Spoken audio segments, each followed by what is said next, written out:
Как результат сегодня? Как результат сегодня? Результат сегодня? Нормально?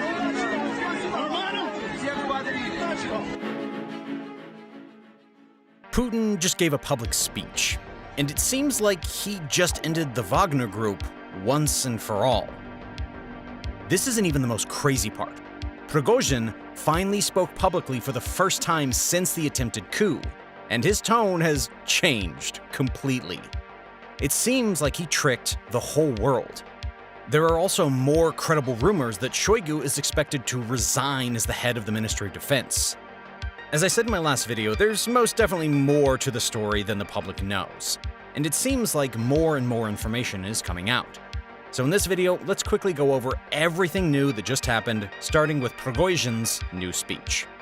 But before that, real quick, please hit that like button below.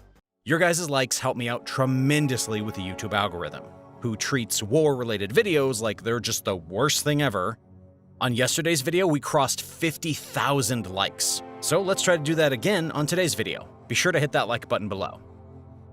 So, in his Telegram channel, Prigozhin finally released an audio message basically recapping everything that happened from his point of view and giving the public more information behind his decisions. Now, the full audio is about 11 minutes long. I've uploaded it to my second channel with a translation. I'll put up a card here and a link below if you guys want to listen to the whole thing.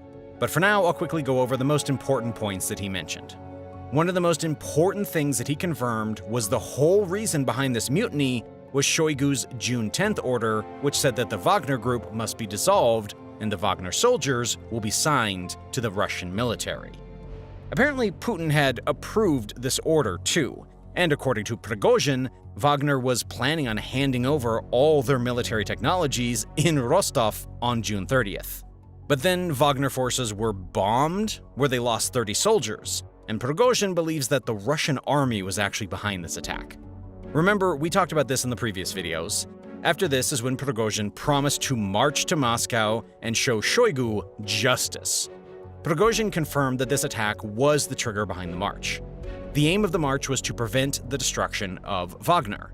He wanted to hold those who made mistakes accountable during the special military operation. He reaffirms that the objective of the march was never about showing aggression.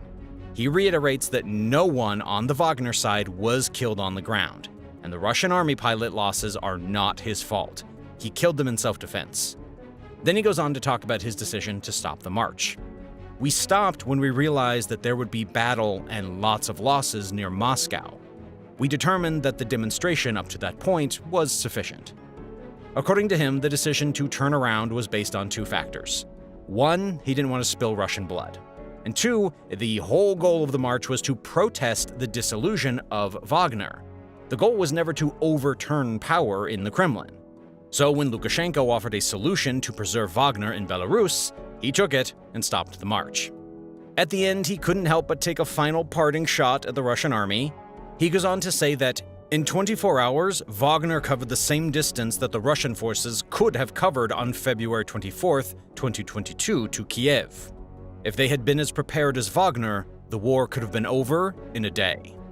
Now, as more information comes out, it does seem like that all along his plan was to cut a deal to protect Wagner and himself.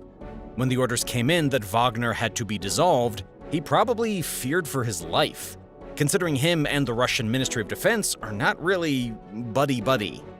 On top of this, as I mentioned in the last video, he's a businessman, and he didn't want to give up on Wagner, a business that is making him billions. There are reports that he tried contacting Putin, but all his attempts were blocked. So maybe this whole march was his way of negotiating his safety and the safety of his soldiers? Another point that I missed in the previous video is the fact that Prigozhin wasn't part of the convoy that was headed towards Moscow. No. He was just sitting back in Rostov. So if you think about it, initially his plan was to teach justice to Shoigu. That's why he started his march towards Moscow. He said this in a video that he published. Then when he got to Rostov, he said he just wanted to talk to Shoigu. We can hear that in the video of his conversations with Rostov government leaders. Now, how is he going to talk to Shoigu if he's not even going to Moscow? So maybe this whole time the march was his way of figuring out an exit plan? Also in yesterday's video, I did mention a UK security report that Putin had gotten Prigozhin's family, and that's why Prigozhin stopped the march. I was really hoping for more information on this front, but there's not really anything more on this other than the fact that Prigozhin's plane did make a stop in his hometown before going to Belarus. This doesn't really give any more info on whether his family was at risk or not. It's completely possible that he just wanted to visit his hometown before being exiled to Belarus. After Prigozhin's audio recording was released, there was an announcement that Putin would give a public speech from the Kremlin and Lukashenko would give a public speech at the same time from Belarus. Around the same time, air data showed that Putin's plane had landed in Moscow from St. Petersburg. As I mentioned in previous videos, while Wagner was marching towards Moscow, Putin had so little faith in this military to defend Moscow that he left the city and had gone to St. Petersburg. And now that he feels safe, he is back and ready to exude strength to the public. For some reason, Lukashenko postponed his speech until tomorrow. I don't know. So be sure to hit the subscribe button below to catch my video tomorrow about the latest news. So for now, let's go over to Putin's speech. The full speech with translation is uploaded to my second channel, and you can watch by clicking on the card above or in the link below.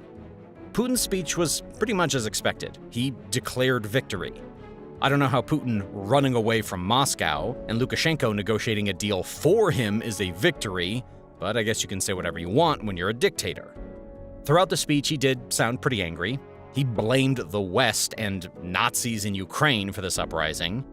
Again, this doesn't really make any sense. One of his most trusted advisors, who is a head of the private army that Putin relied on heavily, turns on Putin and somehow it's the West's fault. He reassured the public that he would have won the battle anyways and destroyed the coup if Prigozhin hadn't stopped.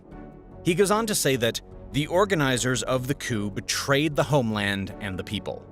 Wagner fighters were also patriots and liberated land that belonged to the homeland, and one of them tried to use them in a dark operation. At the end, he says something that's very important. He basically orders Wagner to not exist in Russia. He gives remaining Wagner soldiers 3 options. 1. Sign contracts with the Russian Defense Ministry or other power structures. 2. Return home to their families. Or 3. Leave for Belarus. Kinda seems like Putin doesn't feel safe and doesn't want to risk having any chance of a second Wagner assault. After the speech, the Kremlin also released footage from Putin's meeting with the country's security leadership. Shoigu is there, and it seems like he's not really focused. Now, it seems like most of Wagner and Prigozhin are going to Belarus.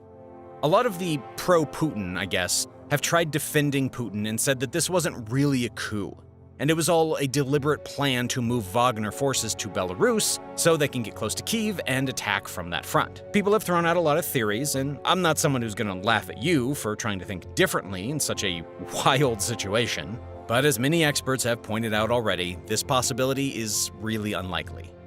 First and foremost, there is no chance of a surprise attack in today's day and age.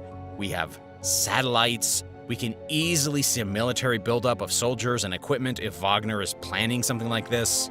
If you guys remember, US intelligence gave out countless warnings of a military building on the Ukrainian border before Russia launched its attack.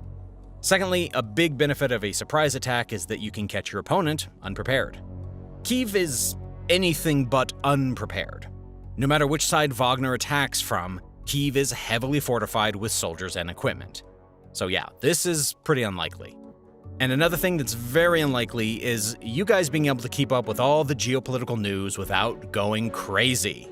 Don't worry, I know how you feel. And that's why I launched a geopolitics newsletter called Global Recaps. Every day I send out an email directly to your inbox covering the most important world news in a quick and easy way. And best of all, it's completely free, and you can sign up now by using the link in the description.